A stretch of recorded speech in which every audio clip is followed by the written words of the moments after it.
Apple was founded in America by Steve Jobs, Steve Wozniak, and Ronald Wayne on the 1st of April 1976. Over the years, Apple has continuously introduced groundbreaking devices and products and services like Macintosh, iPod, iPhone, and the iPod, each recognized for their innovative designs and accessibility, and both under Steve Jobs and later Tim Cook's leadership. Apple's maintained their high standard for their devices and cutting-edge technology, introducing their products and services along their philosophies. Samsung was founded in South Korea by Lee Bang-chung on the 1st of March 1938, initially as a small trading company focusing on merchandising groceries and noodles. In late 1950s, Samsung diversified into textiles, insurance, and retail as the company rapidly expanded into electronics and technology, creating a larger portfolio between 1980 and 1990s, becoming a major player in home appliances, semiconductors, and mobile devices. Samsung released its very first smartphone in 2009, which strengthened their position in the mobile phone segment. Both Apple and Samsung have been leaders in technology over many decades, driven by their strong focus on innovation and accessibility. Each milestone of the years have defined their position in the global market. A major difference between the two brands, though, is Samsung focused on the efforts on product mix, while Apple extends itself through the product line. Apple and Samsung's approach sustainability in significant ways. Apple's committed to achieving several environmental goals. Some of these include a net zero carbon footprint across its entire supply chain by 2030. Samsung has established a Galaxy for the Planet, whose goal is to eliminate plastic and mobile phone packaging and incorporate recycled materials into the new products while achieving zero waste into landfill in the next few years. Samsung's also programs known as Galaxy Upcycling and Certified Renewed has been established to optimize product life cycles and to reduce e-waste that could end up in landfills. Both companies are integrating corporate responsibility into their business models as a way to addressing some social issues. Apple is trying to address racial equality and justice. Apple's invested $100 million to fight systemic racism through educational programs called venture capital minority entrepreneurs. Samsung is doing a similar thing, but they have their own process of education of technologies and utilization called Together for Tomorrow, which is enabling so many people. Some issues regarding ethical practices of Apple and Samsung include Apple and Samsung's policies and utilizations of China workers into their supply chain to have low standards of health and safety. Similarly, of Samsung have been criticized of the unsafety with hazardous chemicals and inadequate equipment. Both Apple and Samsung's ethical practices and ethical responsibility must be held up to data, include the data. They have all this power and they need to maintain transparency and trust with their co-workers, with their consumers. Samsung does prioritize user consent and data minimization, ensuring that they've been controlled and they know what is being collected and why is it being collected. Practices align with global regulations and enhance consumer trust. Likewise, Apple emphasizes the importance of maintaining ethical data practices through their privacy principles and data minimization on devices, processing the user for transparency and control of their own data. Politically, they both face challenges with global trade disputes normally and rising tariffs at the moment, especially the U.S. rising tensions with other nations like China. These impact cost, components, access, and investment decisions.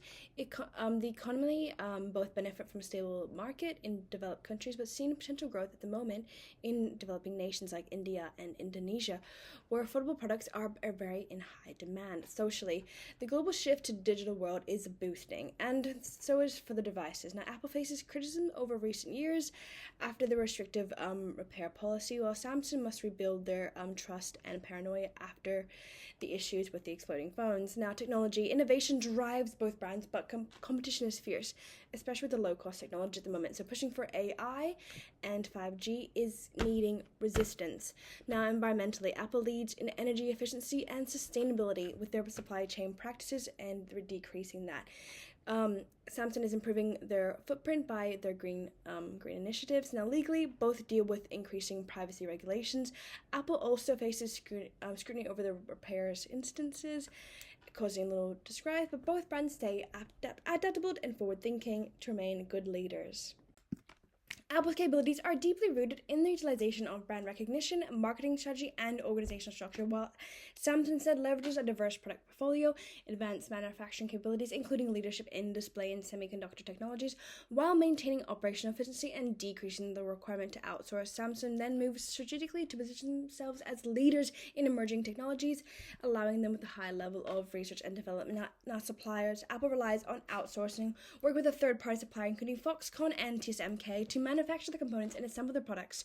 Apple works with the indirect supply chain approach, allows them to focus on designs and innovation while leveraging external expertise. In contrast, Samsung emphasizes on insourcing through its vertical integration supply chain, with 90% of their components coming from in-house. Why? To ensure greater control over quality and costs.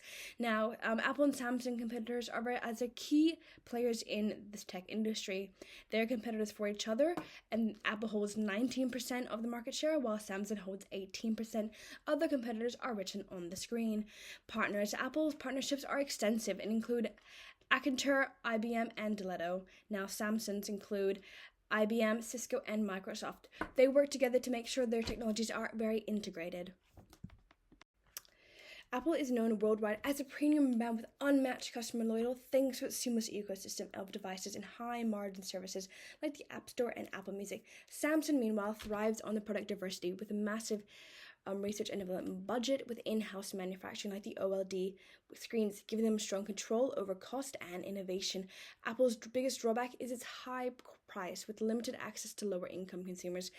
Samsung, despite offering budget options, does face reputation issues due to quality controls due to the exploding phones a few years ago. Now, Apple is tapping into emerging trends, making more affordable models like the iPhone SEs and pushing into virtual reality and artificial reality. Samsung is focusing on AI and robotics, and aiming to integrate smart technology into every single day's lives is potentially a big game changer.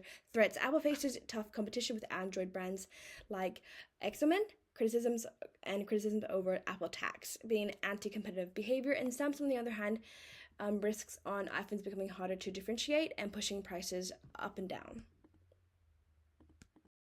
Apple and Samsung both employ independent brand positioning strategies. Let's start with quality. Apple positions themselves as a luxury brand with a strong emphasis around innovation through high-quality designs, durability, and reliability. The products are world-renowned for its seamless integration of hardware and software, minimalist designs, and easy-to-use technology. Apple defines themselves as delivering exceptional user experience through its integrated network system. Such as strategies have fostered brand loyalty amongst tech-savvy enthusiasts and image-conscious customers. Apple's unwavering commitment to quality and consistency is a major driver in consumer satisfaction while enhancing brand positioning, presence, and in the global market.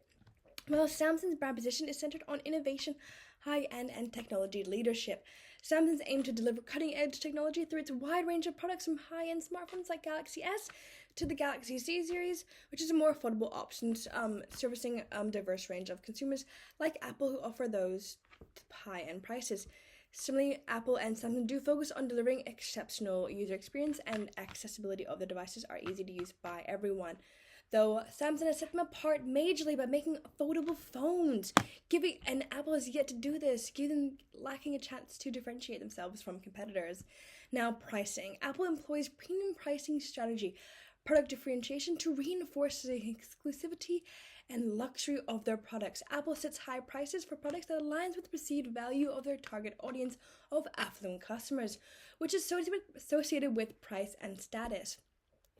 Additionally, Apple uses skimming pricing and price sensitivity, as they initially set the price for new products higher and gradually lowering it down as the product goes through the life cycle. Apple employs this tactic to maximize profits for early adopters who are willing to pay more for the cutting-edge technology while capturing a large market share of the product, becoming more accessible to a wider range of consumers. By strategically doing this through the product life cycle, Apple sustains premium image while ensuring profitability. Samsung utilizes a multifaceted price approach, which is more affordable products like Galaxy S.